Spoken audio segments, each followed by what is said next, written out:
become kind of this pivot turn when the 1619 Project wants to depict itself as history. They claim to be a historical interpretation. When they're being scrutinized by historians, suddenly it becomes journalism, which I guess somehow relaxes the standards of what they can do and opens up to more editorializing.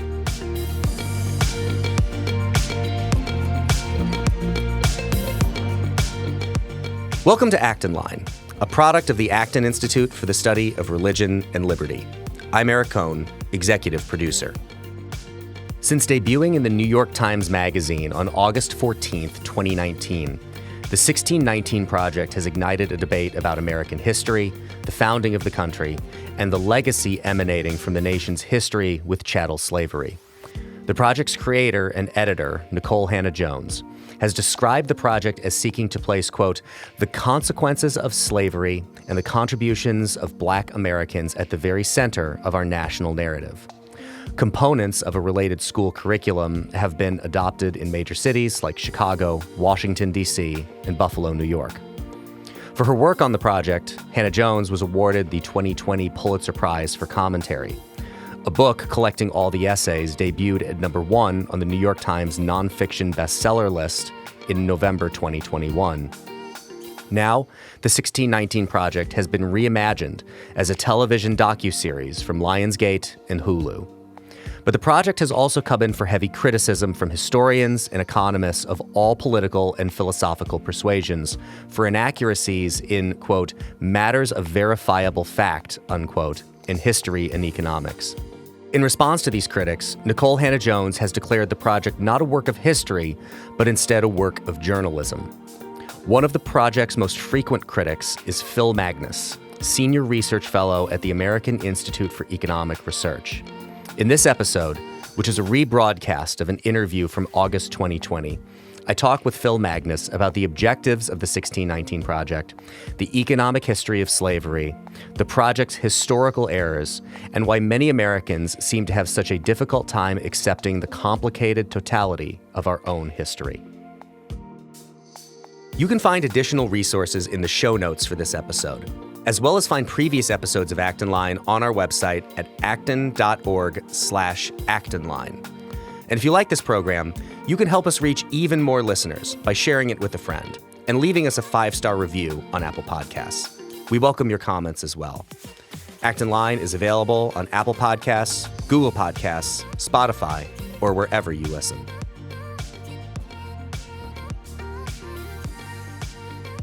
I'm joined today by Phil Magness. Phil is a senior research fellow at the American Institute for Economic Research.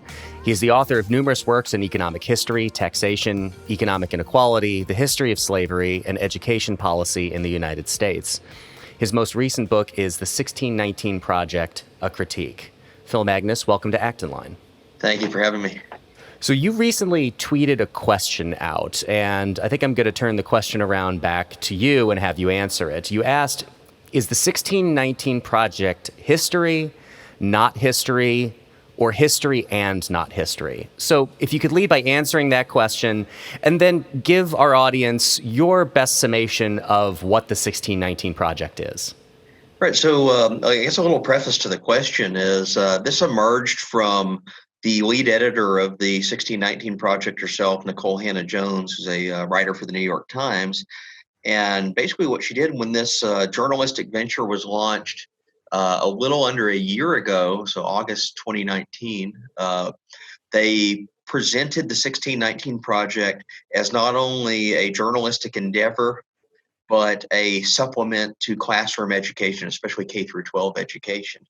And they were treating it very specifically, you can see this in the original promotional material, as a reframing of American history around the arrival of the first slaves in Jamestown, Virginia in 1619. And this was also kind of cast as an alternative origin story to 1776, the founding of America. So it's an intentional recentering of history around the study of slavery. But the problem that's emerged is in the almost a year since it was published, several historians across the political spectrum, so not only myself, but people on the left, the right, the center, the far left, you name it, have come in and started to scrutinize the historical content of this venture. scrutinized it on a factual and interpretive basis. And in response to much of that criticism, Nikole Hannah-Jones has taken cover in the fact that it's a journalism project and not a straight up exercise in scholarly history. So it's become kind of this pivot turn. When the 1619 Project wants to depict itself as history, they claim to be a historical interpretation. When they're being scrutinized by historians, suddenly it becomes journalism, which I guess somehow relaxes the standards of what they can do and opens up to more editorializing. So when I posed that question, I was just trying to get to the root of this the strange maneuver that seems to be coming out of the project's creators and defenders, in the sense that they want it to be history when it serves them, but then when scrutiny is directed their way, or they're having a difficulty in justifying a claim of the project, they're all too happy to shed the history label and just claim it was opinion commentary and journalism. This seems to be an interesting pattern that exists now in media in particular. If you go back to the height of the popularity of The Daily Show, you had Jon Stewart perpetually with when he wanted to be taken seriously, it was clown nose off. When he wanted to not be held to account for the things that he said, it was clown nose back on. Right. So we see this, I think, kind of presenting itself in different forms now. To answer the question, is there any history in it? Is it entirely, in your estimation, either a journalistic or perhaps a polemic exercise, or is it kind of a combination of a bunch of things? Well, I think it's a combination of a bunch of things, and I think it's entirely fair to recognize it as that. But if you're going to offer a combination product and you're going to intentionally editorialize, intentionally politicize the content of it, then it probably doesn't belong in K through 12 classrooms being presented as course material. Just for the same reason you wouldn't walk into a K through 12 classroom and give the latest Paul Krugman column out and say, well, this is a history. No, this is opinion writing. It's very clearly marked as opinion writing. So I think the problem starts to emerge is when they want to import the editorial content but present it as if it's something at a higher level. Because it does draw on scholarly works. There were several scholarly contributors to the project, although they don't seem to gravitate around the areas where it's come under the most scrutiny. That's been the majority of that work was done either by journalists or scholars that were writing outside of their areas of expertise. But at the same time, we can accept that there are scholarly contributions, but also know that this is very much geared toward a popular audience with a clear editorial message that I think needs to be disclosed in the name of honesty. So before we dive into what you present as the critique of the 1619 Project, what, if anything, do you think the 1619 Project gets right, or at least raises as a question for conversation that needs to happen, or at least should happen in the way that we talk about American history and the history of the founding of the country?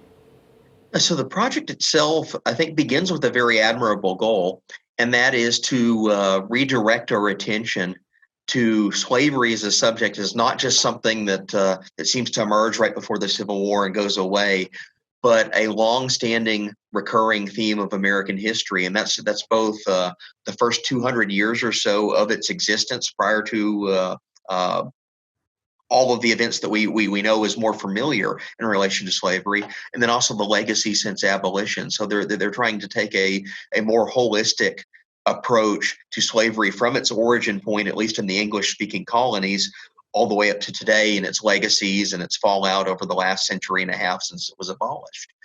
So I think that's a very worthyable way of approaching slavery, just compared to the usual K through 12 textbooks or the public discourse around it, which tends to be a very superficial and simplified version of it.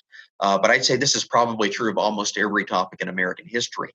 We also get a simplified version of the Great Depression. We get a simplified version of World War II, of the American Revolution. Any major theme in U.S. history, unfortunately, tends to be watered down, if not even dumbed down and politicized in the way that we talk about it in our popular conversations and our education system. So in that sense, I think the 1619 Project is trying to rectify and improve the conversation. Now, whether they succeed at that goal, that's a different question. That's where we can get into the criticisms, because I think they very unfortunately discredited quite a bit of what they were trying to do by pushing too far in a political direction. I'm curious from what you said there.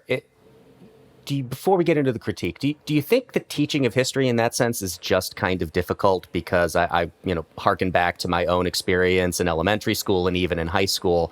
In high school, when you start getting even a little more deep into history, you have more time to spend on it. Teachers can dive deeper into the subjects.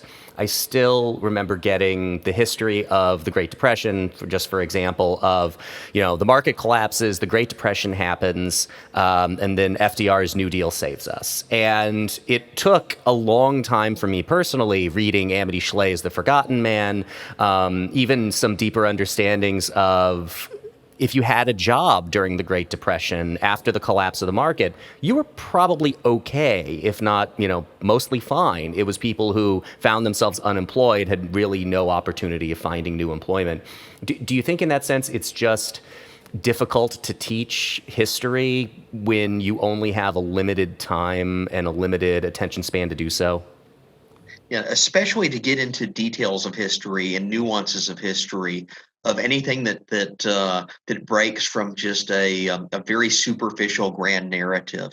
So I think that's just unfortunately the way that history is taught is often very poor on any issue that we take up. So and that's just going into a more detailed, focused history of slavery is inherently going to rub up against that type of a challenge. So present to us then the most simple version or clear version of what is your critique of the 1619 Project? What are the biggest errors that you think that they make? Yeah. So I break it down into areas of criticism and then also areas of credit. The two biggest criticisms that I'll focus on are the way that it handles capitalism, economics, and the economic dimensions of slavery, and then also its situation of slavery in relation to the American Revolution. I think the first of those two is a far more substantive error, although it's probably in the broader debate around the 1619 Project, it's probably received secondary attention versus the American Revolution story. But basically, the history of capitalism in relation to slavery, the way the 1619 Project tells it, is that American capitalism emerges in kind of like this origin or genealogy story in conjunction with slavery, and that slavery is responsible for the emergence of the United States as a wealthy, industrialized economic power, which happens in the late 19th and early 20th century. But they're saying essentially that this is built on the back of plantation slavery, that this system that existed in basically appropriating labor from people by force and under threat of beating them essentially, is what capitalism was built upon. And the way that they present it, they jump from that claimed origin story, which we can get to the history of it in a moment, but to the present day. And the argument is literally that American capitalism today is exceptionally brutal because it's tainted by slavery.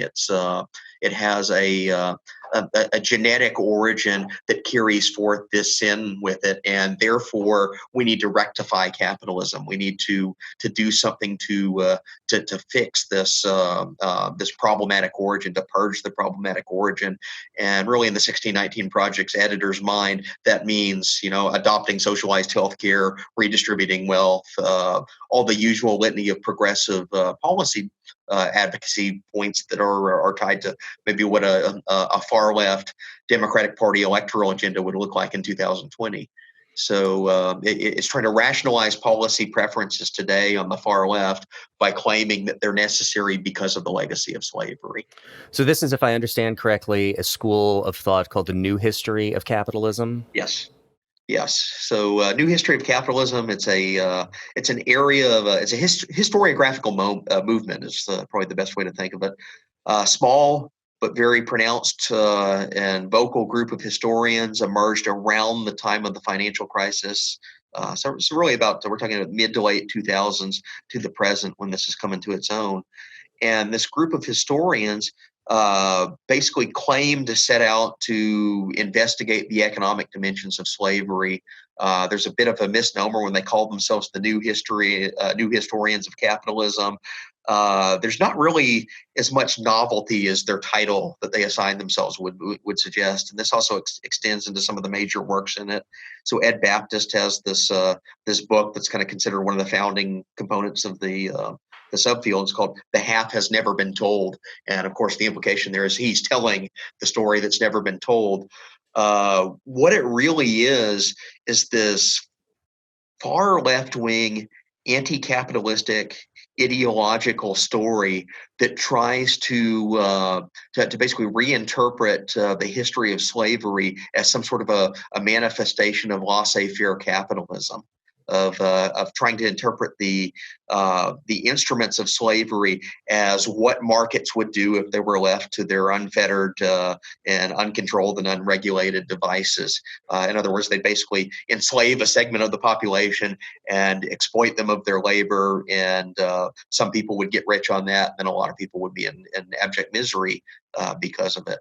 And they tell this origin story in such a way that recenters the economic history of the United States around one or two major slave-produced products, like cotton and tobacco, and really cotton because it's such a dominant product of American slavery. And the idea here is that cotton was such a central component to the antebellum economy that without it, America basically never would have industrialized, never would have developed as an economic power. Ed Baptist in his book even goes so far as to say that cotton plantation products coming out of slavery were so essential to American industrialization that they were necessary to break the 10,000-year Malthusian cycle of population growth followed by starvation, population growth and starvation. So he is directly and causally crediting the cotton economy for the reason why we were able to break the Malthusian cycle. There's all sorts of problems with that as economic history, but that's the gist of his argument. And some of these other scholars like Sven Beckert at Harvard, Walter Johnson at Harvard have both developed similar theories on how cotton is the centerpiece of 19th century economic development in the United States, and that extends to the world. So that's basically the history of where this comes from, and you can see why they would take that as an origin story, as a genealogy, and say, okay, well, if you accept this as true, then capitalism today is tainted. Was slavery that profitable? I know there's that is something that's alleged that the South's economy was really built on it. I know there's some disagreement out there on that contention. Was it an economic plus for the South? Right. So there's the great debate. There's the nuance that goes into this debate becomes really complicated because economic historians have been discussing and debating this for the better part of a century. So I'll preface it with that. You can go back to the 1950s when this really gets underway in the economic literature. There's, Alfred Conrad and John Mayer write a famous paper in the Journal of Political Economy in the late 1950s that investigates the question, is slavery profitable? And the answer they come up with is, yes, it is to the slave owners. But there are other complications that come out of that conclusion. They actually take data and they show that typical plantations were profitable. They do make a slave owner very rich. But at the same time, what does it do to the remainder of the Southern economy? And this is the great question people have been investigating ever since. There's not really a direct answer because there are just so many angles and nuances of it. So we can't come up with a summary theory and say because slavery was profitable, therefore capitalism succeeded. What you actually find is that profitability was often contingent on other things, and it also had other downsides, unseen costs and trade-offs for it. So while slavery is profitable to the slave owner, for example, it also requires a massive public sector investment in maintaining the slave system. It requires a federal government to hire slave patrols to return fugitives. It requires expenditures on the army to build fortifications and supply them with weapons, which are necessary in the event of a slave revolt. You have to call out the army to put down the slave revolt, which happened a few times in various southern states before the Civil War. But really, that's like a preemptive expenditure too. So it's not so much that you're spending on the army for the slave revolt itself. You're spending on the army to make sure there's a presence there to dissuade any future slave revolt. And if you start looking at some of the records of, how many fortifications were built in southern cities prior to the Civil War, this is one of the largest budget items on the entire federal government's budget. So you see things like that. There's censorship of the mails through the post office to prevent abolitionist literature from being sent into slave-owning territories. Just a whole list of things that governments do that are essentially political aid to the slave system. It's like a rent-seeking regime where slave owners have captured the mechanisms of government and used them to prop up slavery. So the next complication to our answer is, yes, slavery is profitable, but one of the reasons it's profitable is because it's being subsidized, because it's getting support from the public sector.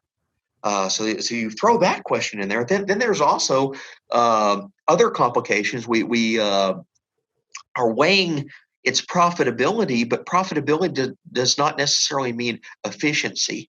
And we can ask the question, is slavery economically efficient? Well, there are further complications that come from the economics, not only of the subsidy, not only of the public expenditure, but also the alternatives of what happened in the South prior to the Civil War. Very famously, and we learned this through the Civil War itself, the South lags dramatically in industrialization behind the rest of the country.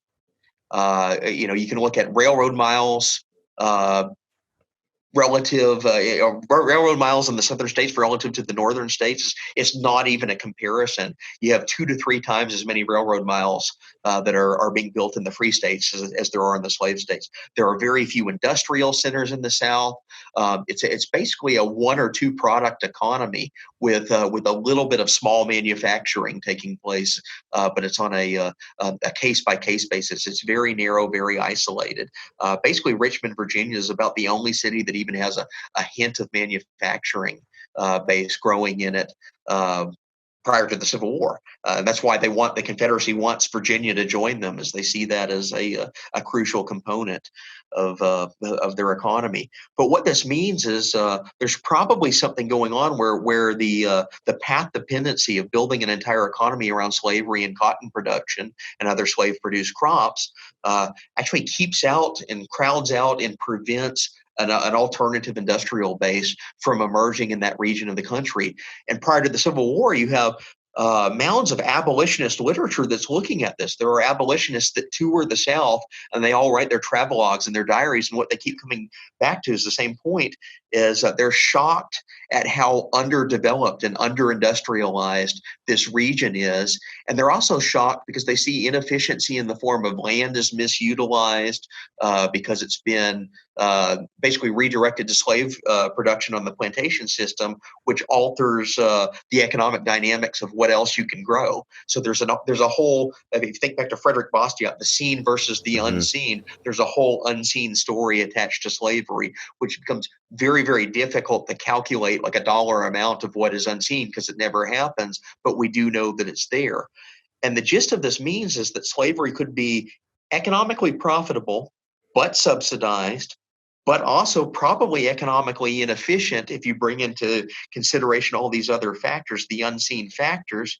And then, and just to summarize all that, to tie it together of what it implies for the antebellum economy is that that slavery is great for the slave owners that are getting rich off of it, but it's probably economically depressing for everyone else, including the slaves themselves that are in abject poverty and feeling the yoke of this brutal regime on their own personhood. So if you measure that into the economy, I mean, you're talking in some states up to half of the population is enslaved. You can't really say that this is a wealthy region just because the non-enslaved and only the elite of the non-enslaved are doing well. Let's move off the economic dimension to the moral dimension and what I think is also then the historical dimension, which often trumps any of the conversation that we just had on the actual underlying economics of slavery, that we're not permitted to think about it in these terms because slavery is this unique evil and it is morally abhorrent.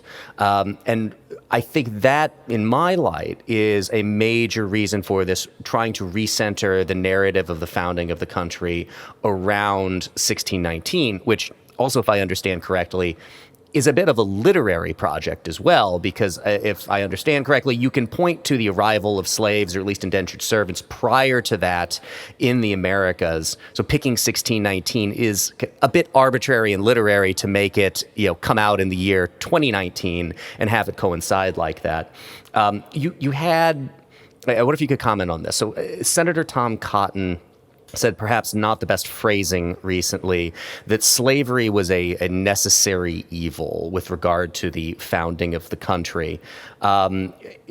I'm curious if what you think of his characterization there, just from a historical perspective, and do both sides do a bad job? And I don't even know if both sides is accurate here, but do many people do a poor job in either wanting to over-focus on slavery's role in the founding of the country, or to just kind of want to brush it aside and give it the superficial treatment, because it's a very difficult conversation for a lot of people to have? Right, right. Yeah, so I guess I can start on the Tom Cotton comment. Everyone heard this quoted, and he uses the phrase "necessary evil," which actually sounds pretty awful in isolation. It was inarticulately worded. And I think that's probably the biggest problem here. But on the other side, the critics that seized and jumped all over this were almost intentionally uncharitable, I'd argue.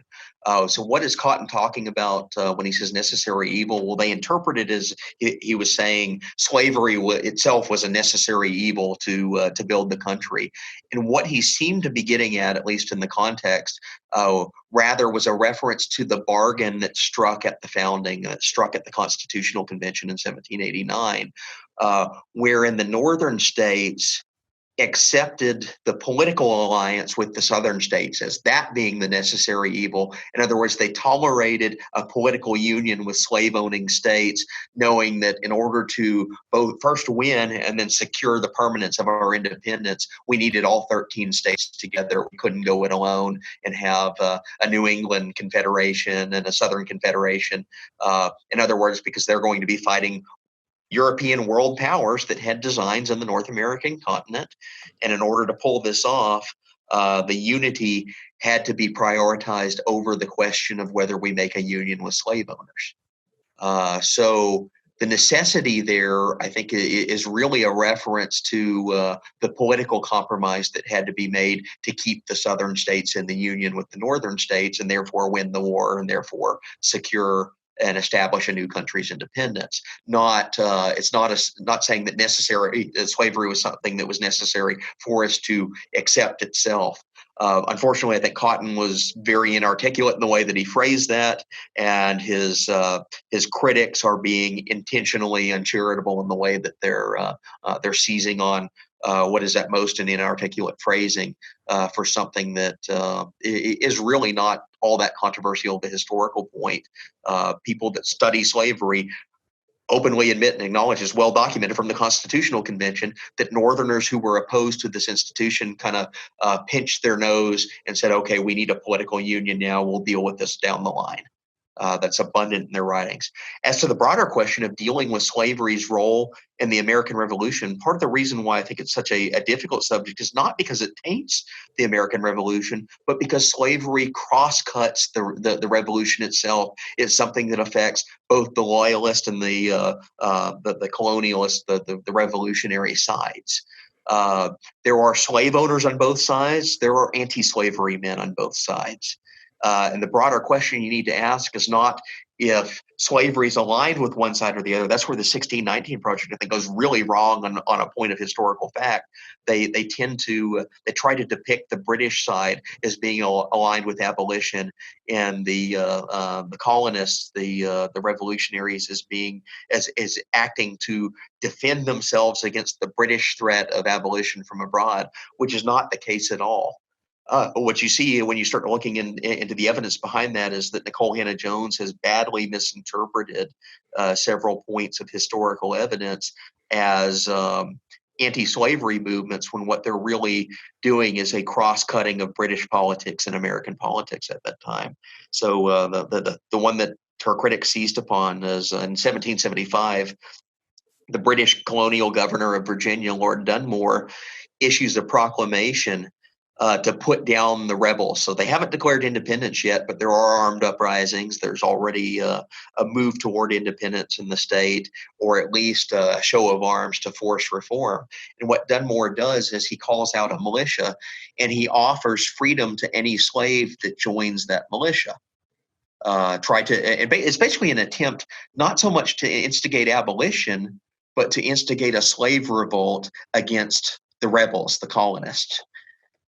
In the same proclamation, and the 1619 Project does not acknowledge this, he has another clause that exempts loyalist slave owners from being able to being eligible to this. So if you were a slave of a loyalist slave owner, you could not get your freedom by offering to fight. It was only if you were a rebel slave owner that you could get your freedom.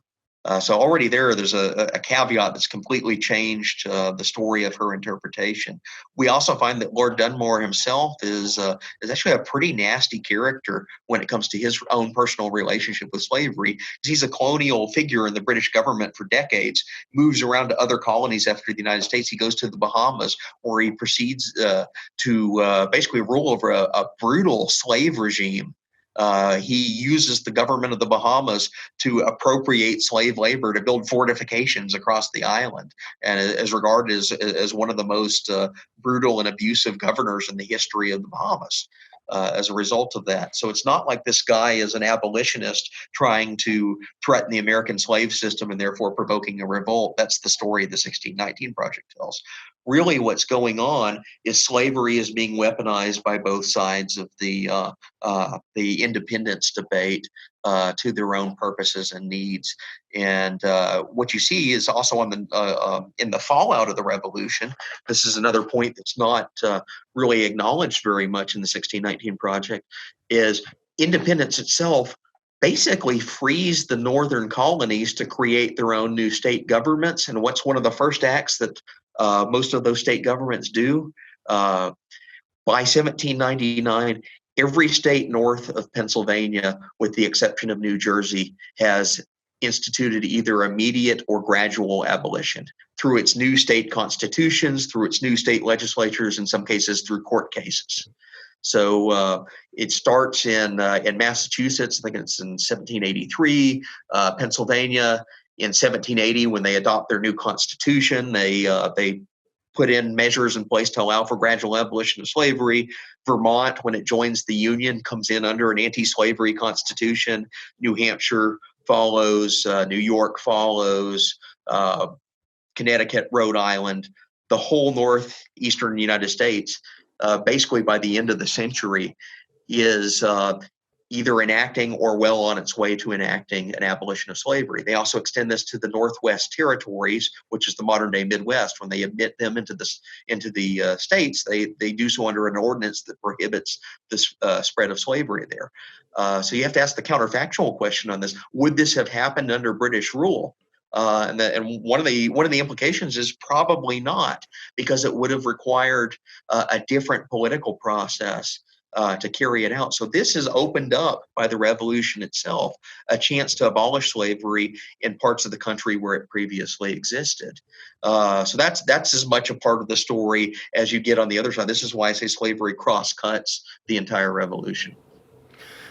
Other than saying it's complicated, why do you think we seem to struggle so much with wrapping our heads around our own country's history?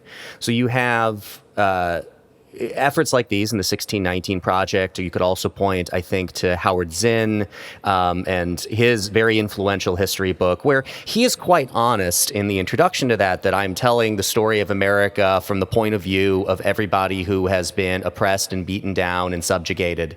And from my perspective, that is a story that is worth telling, but it is certainly not the entire story. And perhaps I'm being a little too optimistic in saying that, in my view, one of the stories we need to tell ourselves about slavery is not only that it is a moral stain on the history of the country, but that is what is unique about America's experience with it is that we fought a war to get rid of it, and that it was such a source of tension So I think there's even some fundamental misunderstandings of basic history and the 3/5 clause of the Constitution, which is often pointed to as they thought slaves were only 3/5 of a human being, whereas it was a compromise to reduce the political power of the slaveholding states. Is it just to go back to a question I might have asked previously, do we just have a hard time teaching history or getting people to understand history? Or is there just a lot of moral baggage for people to really be able to kind of wrap their heads and their hearts around in order to come to a reasonable understanding of the history of the nation?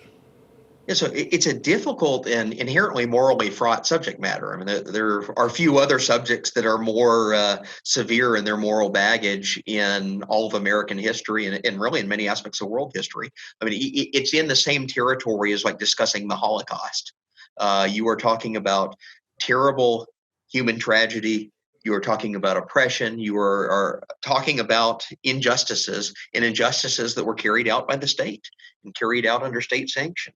So that automatically is going to make any involvement with it a very difficult subject to navigate and to navigate with any complexity, to navigate with the necessary nuance to understand what was going on here. And that includes not only asking the question of what was right and wrong, that's the surface level question, but also asking the question, how do people that knew they were doing wrong reconcile that with the moral strain that it imposed upon them? Or how did people that knew wrong was occurring in another part of the nation attempt to do something to alleviate it, to end it? So the abolition story there. These are much more complex mechanisms than just simply making a bold declaration that slavery is wrong, and therefore we can superficially just cast it as a black and white morality tale and move on as a historical subject. So adding the complexity is going to be very, very difficult. The new layer that gets added on, and I think this is a problem of both someone like Howard Zinn and the 1619 Project, is they project an air of presentism onto the past. And that presentism is late 20th or early 21st century political progressivism, political leftism, how they want to see the nation today. In other words, they see slavery not as only a story to tell of the past with its complexities, which they, I think in terms of detail, both of those subjects often fail at capturing the full complexity of the institution, but they also have an undercurrent of an ideological project. So it's not just trying to elevate our understanding of slavery in the past, it's elevating our understanding of slavery and oppression and wrongs in the past so we can do proactive progressive political change in the present day that is supposed to rectify that, whether it's historically valid in its lineage or not. And again, going back to the genealogy question, especially around capitalism, I argue that it has a very false genealogy attached to it for that specific reason. The presentism is an interesting point. I'm reminded of a comment from the Princeton professor, Robert George, who had said he had asked his class, if you were living in the slave-owning South at the time, do you think you would have, at minimum, gone along to get along, or would you have been a voice for abolition? And sure enough, everyone in his class was certain that they would have been a voice for abolition, which, we all want to think the best of ourselves, so it's understandable that that answer would come. But it's also just statistically, if not just kind of simply and obviously, unlikely that every single person in that circumstance would have been the great moral abolitionist crusader and accepted the social and the kinds of social sanctions that would have come on you if you would have been a voice like that at the time. Yeah, so it's history through hindsight. And you can make the same observation of something like the civil rights movement, which is in the lifetime of many of our parents and grandparents. We are not far removed from the civil rights era.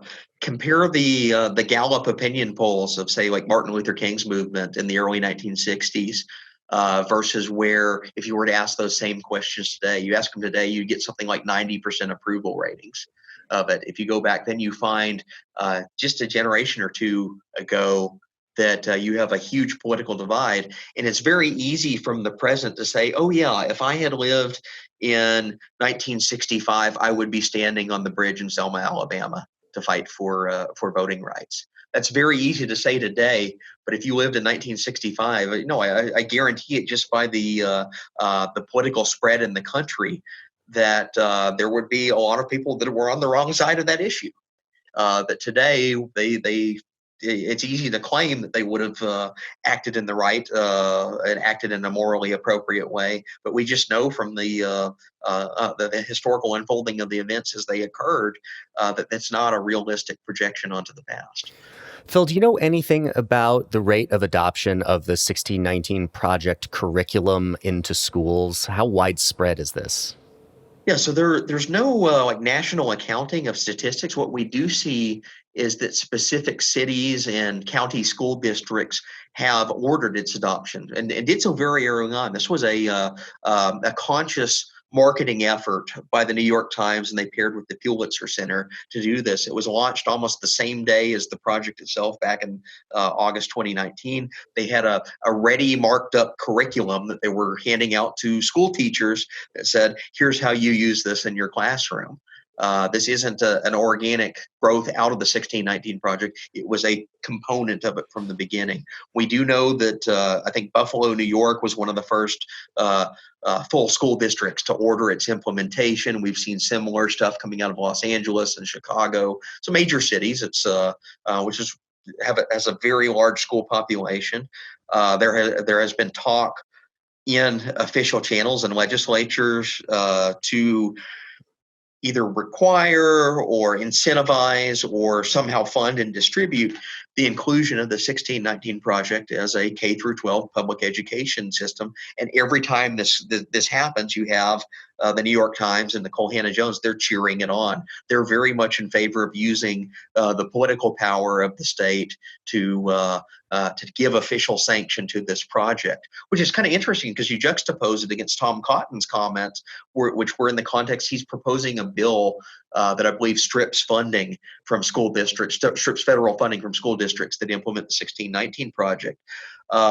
Which I'm actually very hesitant to go down that route because I don't think government should be involved in setting curriculum. This is something that should be left to the teacher in the classroom, and it's going to vary on the circumstance and the situation. And just operating from that principle, I'm very leery of federal edicts of what to teach, just as I'm leery of local school board edicts of what to teach. And yet here you have Nikole Hannah-Jones is attacking Tom Cotton for trying to regulate from the federal level, yet she's fully in favor of regulating from the state and local level in favor of her project the same way. So there's kind of a hypocrisy on both ends, and vice versa would apply to Tom Cotton. The politicization of K through 12 education, whether it's the 1619 project or the previous 100 years of the textbook adoption process in every state, and whether it's a blue state, red state, conservative, liberal state, we know from thousands of examples that textbook politics are a dumpster fire. They're basically just whatever political party happens to be in power trying to spin the past to support its current day narrative. And I really see one of the more unfortunate factors of the 1619 project politics in trying to insert it into the classroom is they're just continuing that old tradition of politicizing textbooks that we've seen play out with very poor results numerous times over, whether in a conservative or a progressive left-leaning direction. What do you think the impact of the 1619 project will be in 2029, 2039, 2049? Do you think it is going to have a significant influence on the way that we view history in the American founding, or do you think that this is more of a subject of our current polarized moment in American life and is likely to fade in its significance and importance? Yeah, well, I think a big part of that question is how long does the current polarized moment persist? What I do see is the 1619 project as being both a manifestation of that polarization and a contributing component to its continuation. I think this is one of the tragedies of the way that the 1619 project's rollout and really its subsequent response from Nikole Hannah-Jones and the Times have operated. What they've done is they've unfortunately cast a political ideological shadow over the good parts of the project. over the questions that it asked about how do we take a more nuanced and complex and holistic view of slavery across a broader swath of American history. That's a good question to ask, but they've thrown ideology on top of it, and not only that, they've doubled down, tripled down, really dug in their heels on even the slightest pushback of clear, unambiguous historical errors in the project. And what that means is what could have been a much more ecumenical discussion of slavery has turned into a signal of which political tribe you're on in the polarized moment. What does that mean? Well, as long as our electoral politics remain polarized, this is just going to be another talking point in that same type of debate. In the long run, if you're talking, 50 or 100 years out from now, how is the 1619 Project going to be assessed? I'm fairly confident that scholarly opinion in the long run does tend to revert on historical matters to evidence. Historians in their best moments are constantly interrogating the past and interrogating sources of the past, revisiting sources to see if they hold up, discovering new sources that were maybe missed by previous scholars, and that changes our interpretation of events. It helps them to evolve. It puts them on a firmer footing moving down the line. The 1619 Project itself, I think, is very vulnerable because it misused sources. And it inserted claims that were not in evidence, inserted claims that it could not support. And now, after the fact, the Times has been very, very reluctant, almost incorrigible in correcting errors that have been pointed out. And what this means is, so maybe in the short run, they can maintain that illusion, they can maintain that line, but years, if not decades from now, it's not going to be a difficult task for a historian to look at this material and observe very clearly where they missed the mark, where they misrepresented something, where they left out and omitted a significant portion of the fact and got the story wrong.